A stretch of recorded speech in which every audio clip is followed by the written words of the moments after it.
Palakkad വാണിയംകുളത്ത് furniture സ്ഥാപനത്തിൽ തീപിടുത്തമുണ്ടായി. വാണിയംകുളം അജപ മഠത്തിന് സമീപത്തുള്ള Lakshmi furniture എന്ന സ്ഥാപനത്തിന്റെ ഷെഡിലാണ് തീപിടുത്തമുണ്ടായത്. 20 ലക്ഷത്തോളം രൂപയുടെ നാശനഷ്ടം കണക്കാക്കുന്നുവെന്ന് ഉടമ സന്തോഷ് പറഞ്ഞു. തൊട്ടടുത്തുള്ള മില്ലിലേക്കും തീപടർന്നിട്ടുണ്ട്. ഷോർട്ട് സർക്യൂട്ടാണ് കാരണമെന്നാണ് പ്രാഥമിക നിഗമനം. ഇക്ബാൽ അറയ്ക്കൽ വിവരങ്ങളുമായി. ഇക്ബാൽ, തീ അണയ്ക്കാനായിട്ടില്ലേ? എപ്പോഴാണ് ഈ തീപിടുത്തം ഉണ്ടായത്?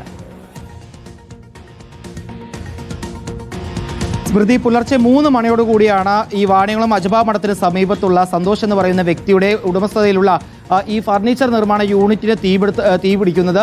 ഷോർട്ട് സർക്യൂട്ട് മൂലം ആദ്യം ഈ കടയിലുണ്ടായിരുന്ന ഫർണിച്ചറുകൾക്ക് തീപിടിക്കുന്നു. കട്ടിലുകൾക്കും അതുപോലെ തന്നെ ടീപ്പോയകളും ഇതെല്ലാം പോളിഷ് ചെയ്യാൻ വേണ്ടി മാറ്റിയിട്ടതായിരുന്നു.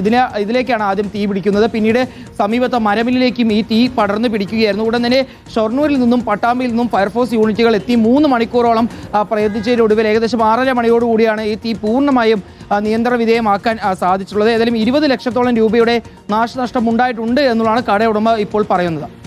ശരി, ഇക്ബാൽ അറയ്ക്കലാണ് വിവരങ്ങൾ നൽകിയത്. വലിയ തീപിടുത്തമായിരുന്നു. വലിയ നാശനഷ്ടം ദൃശ്യങ്ങളിൽ തന്നെ വ്യക്തമാണ്.